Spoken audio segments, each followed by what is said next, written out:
सुप्रभात प्यारे बच्चों। आज मैं आपको हिंदी व्याकरण के विषय के बारे में पढ़ाना चाह रही हूँ, किंतु उससे पहले एक मैं कहानी सुनाती हूँ। एक ब्राह्मण था, वह भगवान शंकर का बहुत बड़ा भक्त था। एक बार वह सोचता जा रहा था कि कैसे मैं अधिक से अधिक पैसा कमाऊं और मुझे पैसे मिले। उसे एक अमीर आदमी मिला और उसने उसे भिक्षा के रूप में एक बहुत बड़ा घड़ा दूध का दिया। अब वह सोचने लगा कि मैं कैसे इस घड़े से धन को बढ़ाऊं और इस दही दूध को बेचकर अधिक से अधिक पैसा कमाऊं। वह रात में सो गया और सपने देखने लगा कि कैसे उसे एक धन कमाएगा, कैसे वो अपने, और ऐसे ही सोचते सोचते उसके पैर घड़े पर लगे और सारी दही जो है वो बिखर गई। ब्राह्मण को बहुत पश्चाताप हुआ। कैसी लगी आपको कहानी? मुझे आशा है आपको कहानी सुनने में बड़ा मजा आया होगा। अच्छा, इस कहानी में आपने कुछ शब्दों के बारे में पढ़ा, जैसे निकट, थोड़ा बहुत, धीरे धीरे, प्रसन्नतापूर्वक, के आगे, के मारे, और से। सभी शब्द ये अव्यय हैं, अर्थात वे शब्द जिनमें लिंग, वचन, कारक आदि के कारण परिवर्तन नहीं होता, वे शब्द अविकारी शब्द कहलाते हैं। जिन शब्दों में लिंग और वचन कारक के कारण कोई परिवर्तन हो, उन्हें हम विकारी शब्द कहते हैं। तो चलिए इन्हें आज हम कुछ अव्यय के बारे में बात करते हैं। अव्यय के 4 भेद होते हैं: क्रिया विशेषण, संबंध बोधक, समुच्चय बोधक तथा विस्मयादि बोधक।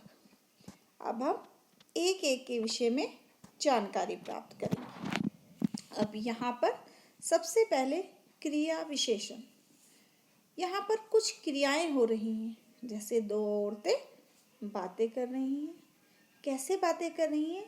धीरे धीरे बातें कर रही हैं। और नेताजी भाषण दे रहे हैं। कैसे भाषण दे रहे हैं? जोर से भाषण दे रहे हैं। यहाँ पर भीड़ भी इकट्ठी है। तो बच्चों, यहाँ हम किस चीज के बारे में बात कर रहे हैं? वे शब्द जो क्रिया किस तरीके से हो रही है उसकी विशेषता बता रहे हैं। तो क्रिया की विशेषता बताने वाले शब्दों को हम क्रिया विशेषण कहते हैं। क्रिया विशेषण के भेद, क्रिया विशेषण के 4 भेद हैं: रीतिवाचक क्रिया विशेषण, कालवाचक क्रिया विशेषण, स्थानवाचक क्रिया विशेषण और संख्यात्मक क्रिया विशेषण। रीतिवाचक क्रिया विशेषण क्रिया के होने की रीति, अर्थात काम किस तरीके से हो रहा है, अगर काम के होने की विशेषता बताई जाए उसे रीतिवाचक क्रिया विशेषण कहते हैं। जैसे रूपा ध्यानपूर्वक शिक्षिका की बातें सुन रही है, वह झटपट सारे रसगुल्ले खा गई। उपयुक्त वाक्यों में ध्यानपूर्वक, झटपट, शुतुरमुर्ग तेज दौड़ता है, बहुत तेज, इसमें क्रिया कैसे हुई है ये पता चलता है, अर्थात इन्हें हम क्रियावाचक विशेषण कहते हैं। अन्य हैं अचानक, धीरे धीरे, एकाएक, शांतिपूर्वक, हौसला हुआ, सुखपूर्वक। दूसरा है कालवाचक क्रिया विशेषण, जो क्रिया विशेषण क्रिया के होने के समय, काल अर्थ समय के बारे में बोध कराएं। जैसे तुम अभी मेरे साथ चलो, कल से बारिश अपने थमने का नाम ही नहीं ले रही, मैं प्रतिदिन व्यायाम करती हूँ। उपयुक्त वाक्य में अभी, कल और प्रतिदिन ये कार्य के होने के समय के बारे में बता रहे हैं, अतः ये कालवाचक क्रिया विशेषण है। अब कुछ अन्य क्रिया विशेषण कालवाचक: अब, परसों, सदा, रोज, नित्य, तुरंत। ये क्या है सभी? अब हमारा नेक्स्ट आता है स्थानवाचक, अर्थात वे विशेषण जो क्रिया के होने के स्थान, अर्थात वह किस स्थान पर हो रही है उसके बारे में जानकारी देती है। जैसे तुम यहाँ क्यों नहीं बैठे हो? और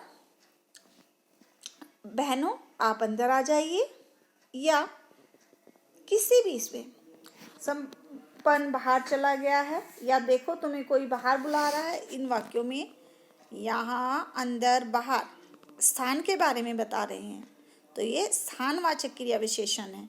और यहाँ पर आपको कुछ और स्थानवाचक क्रिया विशेषण भी दिए गए हैं। नेक्स्ट है परिमाण। परिमाण मतलब है माप तोल। जिन क्रिया विशेषण शब्दों से क्रिया के परिमाण के बारे में पता चलता है, जैसे चोट लगने पर विकास बहुत रोया, तो यहाँ परिमाण मात्रा पता चल रही है कि कितना रोया, बहुत रोया। गुड्डू थोड़ा थोड़ा चलने लगा है, यहाँ पर बहुत, थोड़ा थोड़ा और कुछ क्रिया की मात्रा बता रहे हैं। अन्य परिमाणवाचक क्रिया विशेषण है तनिक, अधिक, कम, काफी, खूब, बिल्कुल, जरा, थोड़ा, कम, अल्प आदि। अच्छा बच्चों, अब हम कुछ और बारे में बात करते हैं। एक बार राजू अपनी माँ से बातें कर रहा था। उसने बातें करते करते अपनी माँ से पूछा कि बगीचे में दो बहन भाई आपस में बातें कर रहे हैं, और उनकी बातों को कौन सुन रहा था? उनकी बातों को एक बंदर सुन रहा था। दोनों एक दूसरे को बातें बताते हैं। क्या बताते हैं?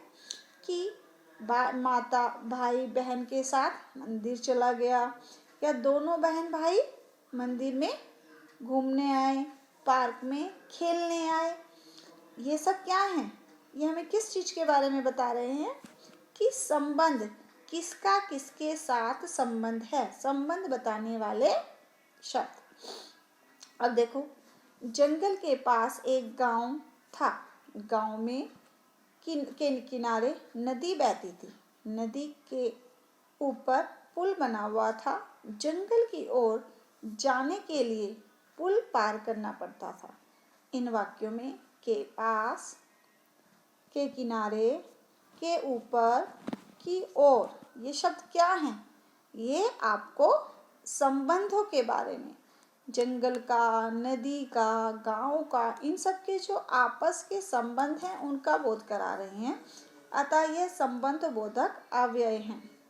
संज्ञा सर्वनाम के साथ प्रयोग किए जाते हैं और इनके बिना वाक्य का अर्थ स्पष्ट नहीं होता। आप कह सकते हैं वे अविकारी शब्द जो वाक्य के पदों का संबंध बताते हैं, वे संबंध बोधक कहलाते हैं।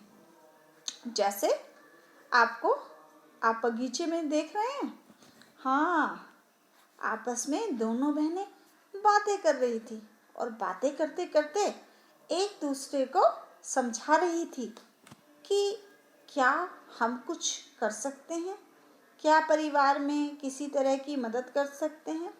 उनकी बातें सुनकर उनकी माताजी उनके पास आ गई और उनसे बातें करते हुए बोली, बेटा आप दोनों क्या कर रही हो? तो बच्चों, ये चीज़ें आपने मेरी सुन ली हैं, इसमें भी कोई ना कोई क्रिया विशेषण है, तो कौन सा अव्यय का बोध करा रहे हैं हम? वे अव्यय या दो शब्द उपक्रम जो दो शब्दों को जोड़ने का, दो वाक्य को जोड़ने का काम करते हैं, समुच्चय बोधक कहलाते हैं। समुच्चय वादक के बोध, ये तीन भेद हैं।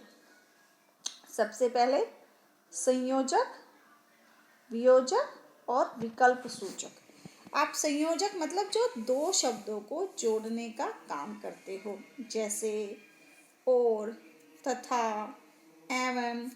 जैसे राम और श्याम भाई भाई हैं, जैसे वह तथा उसके पिताजी बाजार आए, तो आपस में संबंध, वो दो शब्दों को जोड़ रहे हैं। राम और लक्ष्मण वन को चले गए। उसके बाद है नियोजक, वे अव्यय शब्द जो विरोध प्रकट करते हुए वाक्यों को जोड़ने का काम करते हैं।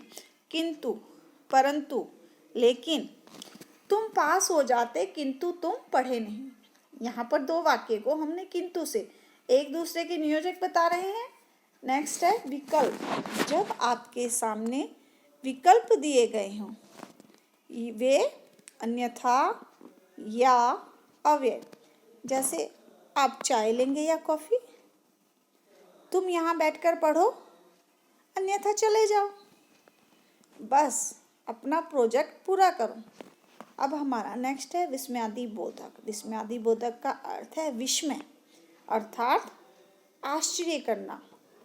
और भी अन्य बहुत सारे भाव होते हैं जिनको हम विस्मयादि बोधक के जरिए देखते हैं, जैसे शाबाश तुम परीक्षा में पास हो गए, अरे यह तो पहाड़ पर चढ़ गई, आहा कितना सुंदर दृश्य है, सावधान आगे गड्ढा है।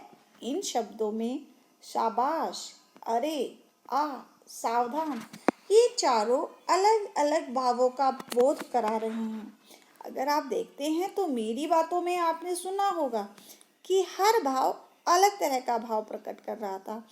तो हर्ष, शोक, घृणा, भय, जो भी प्रकट होते हैं वो सारे विस्मयादि बोधक हैं। अब कुछ विस्मयादि बोधक शब्द हैं, जैसे शांत, हर्षपूर्वक। हर्ष में कैसे करते हो? आह शाबाश, धन्य धन्य।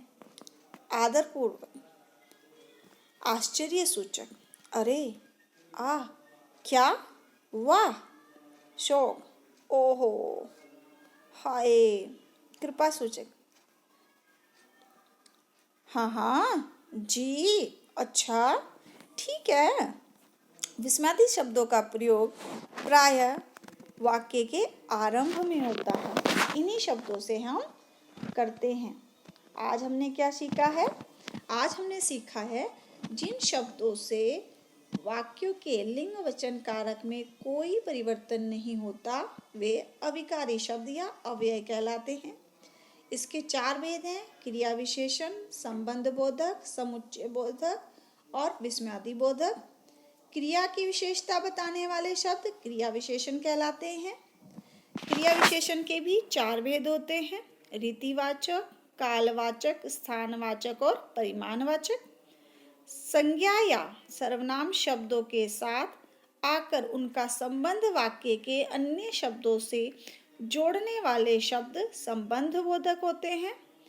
2 शब्दों, वाक्यांशों या वाक्यों को जोड़ने वाले शब्द समुच्चय बोधक कहलाते हैं। मन के भावों को प्रकट करने वाले विस्मयादि बोधक। तो बच्चों, आज हम यहीं पर समाप्त करते हैं।